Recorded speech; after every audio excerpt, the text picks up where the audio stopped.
Truth.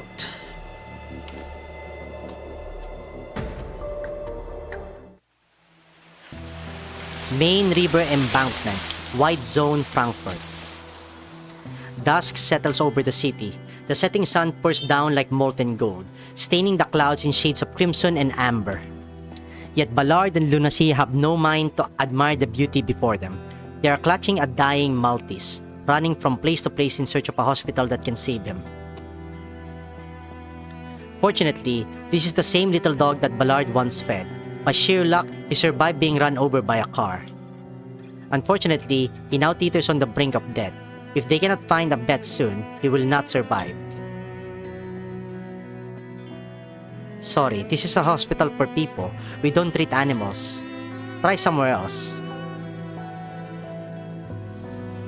It's just a cheap dog. Buy another one. We're very busy. Oh my god, I'm about to crash out because of this dialogue. It's just a cheap dog. Please leave and don't block the other patients. I'm about to crash out of that over that dialogue. They are rejected by nearly every doctor in the city. No one is willing to treat a dying dog for 2 underage children. Damn it, this is the last clinic on the street. The nearest hospital is 10 kilometers away. But the poor pup won't last that long. Look, he's barely moving. What do we do? What do we do?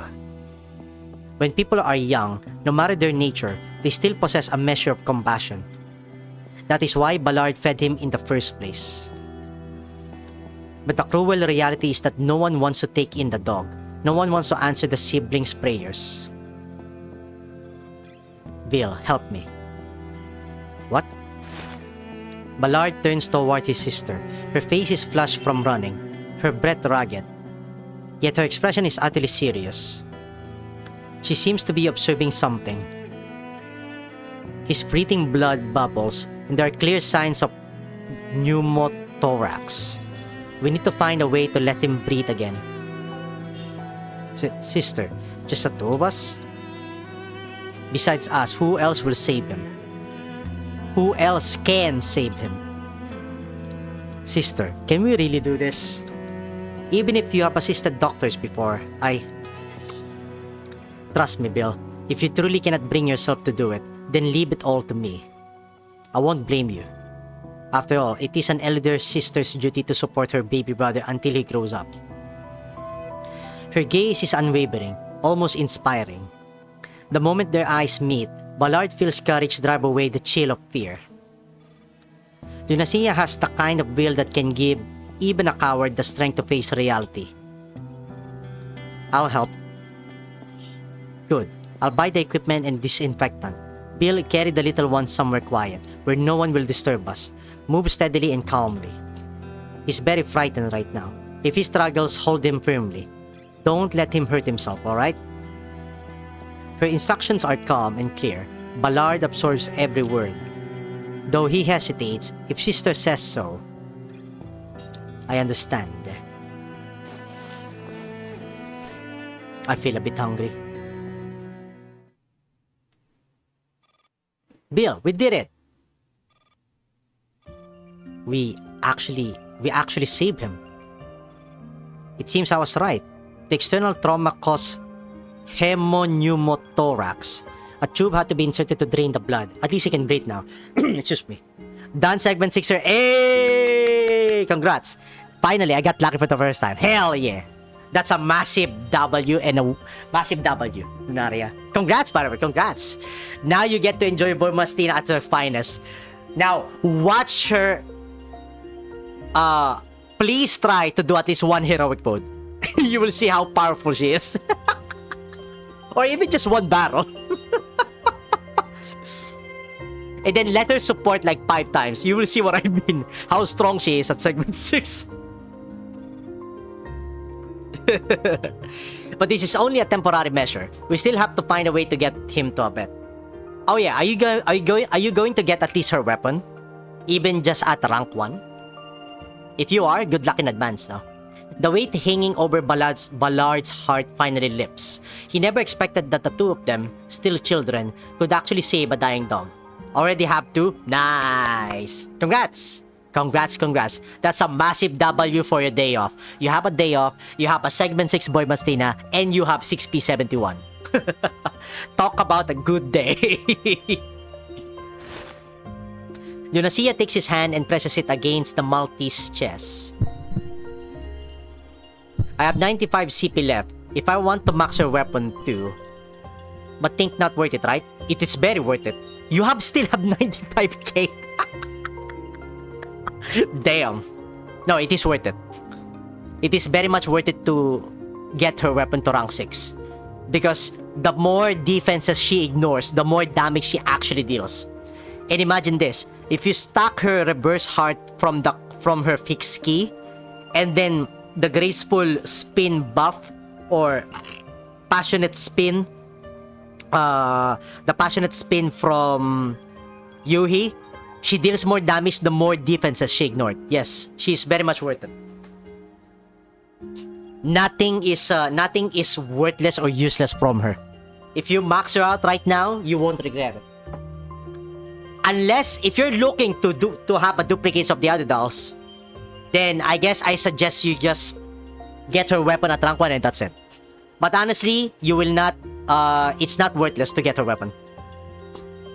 Because the fact that she can ignore the fact that she can ignore 100% defense of the enemy, which means she actually capitalizes on it. So it's not worthless. It's up to you though, if you want to. It's up to you. Because it's basically increases her damage anyway. By 20%, I think. And then ignore defense. So yeah, it's up to you. It's up to you. She's awesome. You can't go wrong with whether you get her weapon ranked up more or if you stay at rank 1. It doesn't matter. If you have Yui anyway, I guess Yuhi can compensate for the rank 1 6P71 of Boy Mastina. It's up to you though. You can't go wrong with it. This little one is trying very hard, and it's because of you, Bill. He trusts you because you protected him. That's why even though he is in pain, he didn't struggle. That's wonderful. At that moment, he believes from the bottom of his heart that no matter how great the difficulty, as long as his sister is by his side, every problem will be solved. He turns, wanting to share his joy, but sees the solemn look on her face. Rays from the setting sun slant across her features. Yeah, let me think about it first, until day before her body change. Yeah, that's perfectly fine. You already have her at segment 6 anyway. You're on a home run. Like you that was already a massive W. Yeah, the weapon is just basically a weapon, a damage increase and more defense ignored anyway. You have already got like the trophy, which is segment 6, so you're perfectly fine. You have all the time in the world to wait or to decide. Bill, we saved him. He's our dog now. Should we give him a name? A name? What should we call him? How about UE segment 6? More work than Voy R6 weapon, right? Oh, hell yeah. Yeah, I agree with that. Yes, UE segment 6 is so good. Actually, all of her ranks, yeah. My UE right now only segment 2. That's fine. Yeah, you could go for segment 6 UE. Go for it. UE is like one of the strongest dolls, strongest supports anyway. She's not. It's funny because at segment 6, she becomes a sentinel. So yeah, go for it. That's also a good plan. You will not regret it. You are enhancing your physical team, and I love it. The physical squad always get the good stuff. Imagine this: you have Yuhi, and then you have Boy Mastina, and then you are able to increase your. And if you have Faye, because Faye basically opens up your physical team, because it increases everyone's damage, physical damage. So that's great. And then you have Baltild as the stability healer. The physical team is actually complete now because they have Baltild. And not to mention, Baltil can literally make Boy Mastina have a 70% damage reduction. Actually, no. Can be 100% damage reduction. Because Boy Mastina starts off a 50% damage reduction, I think. And then she gets another 20% at later on if she has 0 stability index. Or plus 30, I think. So that would be 80%. And then 20% damage reduction from Baltil. Yeah, the physical squad is busted in Girls Funny too.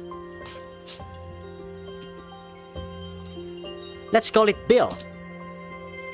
Huh? But that's my name. Not quite.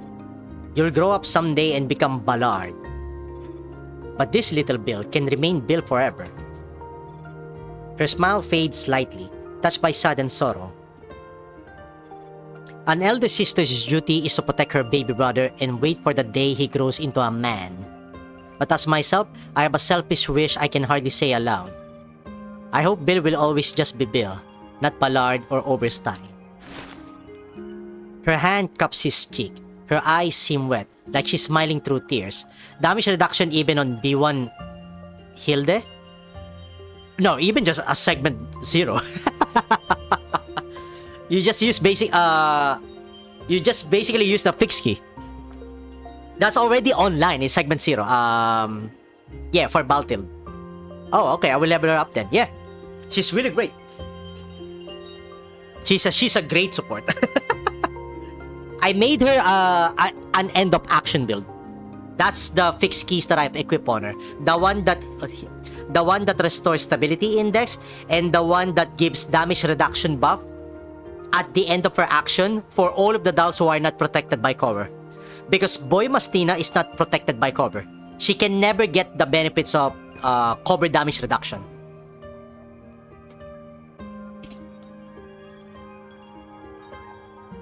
If you could stay this small forever, I could protect you forever. But if you must have your own life, if you are destined to rise to great heights, then at least let this little Bill stay with me.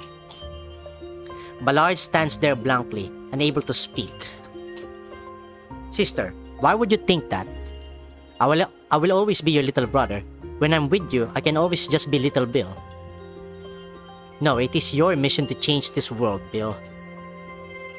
What? He cannot quite follow. He watches as her sorrow recedes and she lifts her gaze toward the distance. Bill, do you remember the question you once asked me? What? Is this world truly right? The grown-ups who refuse to save a life, the battlefields riddled with wounds, a selfish society, and those bastards who subscribe to the law of the jungle and beat you up. For some reason, whenever she brings up what happened that day, a cold anger seems to gather around her. It isn't right. Don't you think it's wrong, Bill? Don't you want to do something? To change the course of this world so everything moves in the right direction? He has thought about these things before, but lately staying by her side, he has grown greedy for her warmth. Her presence is so comforting that he forgets his own reflections. I say this because I know you are someone who keeps pondering such questions. Even when you were little, you were different. I've always noticed. This world is so cruel that even a tiny dog cannot escape violence, and there are countless people who are in suffering. If that's how you see it, then let's do it. Whether it's changing the old world or creating a new one, I can do it. As long as I have you, I feel like there's nothing we cannot accomplish. Lunacia turns in surprise, then chuckles softly at the determination on his face. Haha. You have grown so much in just a few days, Bill. But you're right, I feel the same. God, look at that face. As long as I have you by my side, I can do anything. A new world, perhaps that's not so bad. If we walk hand in hand, maybe we really can carve out a brand new world.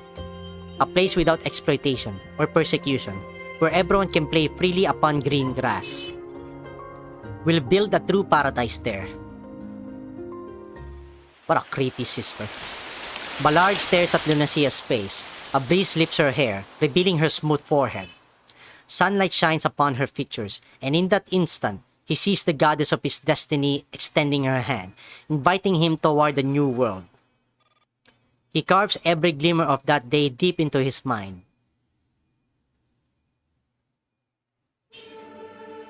My dear baby brother Bill, we will venture into a new world. Life there is beckoning to us. That is the promised land. A vision of bliss, a divine gift, supreme resurrection, a pure paradise for all living beings. They're not gonna talk about Nirvana from Corposant, right? From that moment, a long plan quietly etches an inconspicuous mark upon the axis of time. Years later, Ballard will grow into a man whose name becomes William. All because he is utterly captivated by his sister's pure and earnest face. And it is at that moment he knew he fucked up. When he silently vows that he will carry out her will. Through me, you pass into the city of woe. Through me, you pass into eternal pain. Through me, among the people lost for I. Justice, the founder of my fabric moved. To rear me was the task of power divine, supremest wisdom and primeval love. Before me, things create were none, save things eternal. In eternal I endure. We shall be together in neither heaven nor hell, neither cursed nor redeemed. I did not die, nor yet remain alive. Love led us to one life. Love led us to one death. It feels as though he has been dreaming a very long dream. In that dream, the two of them promised each other they would venture into a brand new world. After all these years, it is time to fulfill that promise.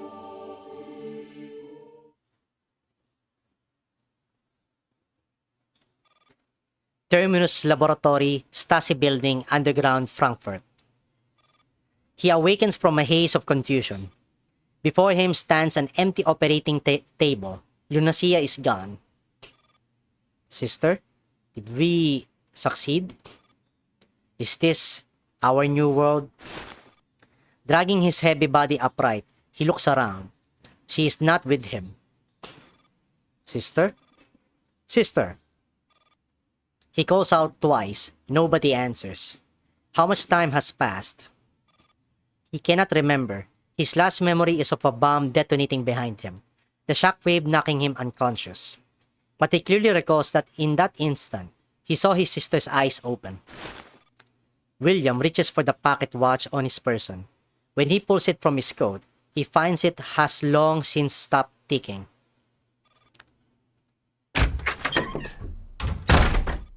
He steps out of the operating room and nudges a corpse on the ground with the tip of his shoe. He can tell it's a torso of a black NATO. Besides it lies the severed arm of a tactical doll. This pile of trash. What are these doing here? Is this still the old world? Sister, where is she? The building is filled with the wreckage left behind by fierce combat. Ruined walls, shattered debris, none of this belongs in the new world that he and his sister envision. Sorry, I'm feeling a bit peckish or hungry right now. That's why I'm slurring the words. Plus, I'm also running out of breath. Since that day long ago, this is the first time he feels true panic. Everything that was meant to unfold smoothly, the promised future, the divine revelation, now bears its fangs at him in a single instant. He passes more deactivated tactical dolls and kicks aside more NATO body parts. He climbs over collapsed rubble and ascends a cold steel ladder. Then he emerges into daylight and beholds a desolate Frankfurt white zone. Don't move! No sooner does he steady himself than soldiers surround him on all sides. The crowd parts. That man, Griffin Lyons, oh no, the Earl, walks slowly toward him. You did this? This motherfucker. This guy was the real mastermind again in Corposant Part 2, and then another mastermind here in Girls 101. This guy just never stops being a villain. Your question surprises me. Where is she? You know who I mean? At William's question, the gentleman falls silent. The silence is objectively quite brief, yet for William, it seems to stretch endlessly. She has already left Frankfurt with the commander. Okay, so that is a canon event. Gotcha, okay. Because I was wondering about that. Like, Lunacia left Frankfurt with the commander during the ending of Convolutional Kernel. Or the ending of Girls Frontline 1, basically.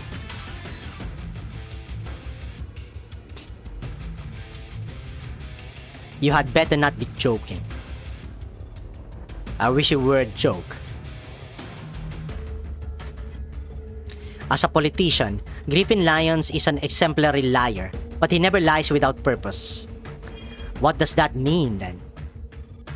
Who left with whom? Until now, he has never spared a glance for some human commander of a PMC. That person's interference has merely been an inevitable obstacle along the course of his plan. In other words, if not them, then some other PMC's commander or some other nuisance who would have emerged to disrupt the situation. Even now, he does not care about that commander. What he cannot accept is Lunacia's decision. Why would Lunacia live with a mere commander? William clenches his fist. How desperately he wishes for that familiar voice to sound in his ear again, to answer his questions. He waits and waits, but nothing happens. He hears nothing. The Earl steps forward and pats him on the shoulder. The URNC welcomes you, Mr. William. With that, the Earl turns and departs, withdrawing his troops from the Stasi building. Only a small contingent remains behind, assigned to William. He knows the battle for Frankfurt has concluded. He has been accepted by the new URNC. Still, he cannot accept Lunacia's choice. He peers into the horizon. Only heavy gray clouds stretch across the sky. The weather bleak and overcast. William lowers his gaze and follows the men beside him away from the ruins. No, impossible. Mr. William, did you say something? Nothing. Nothing. Nothing at all. William turns and gives the questioning officer a look he will never forget. It can hardly be called a smile. How could sister ever break her promise? She's right here. She hasn't gone anywhere.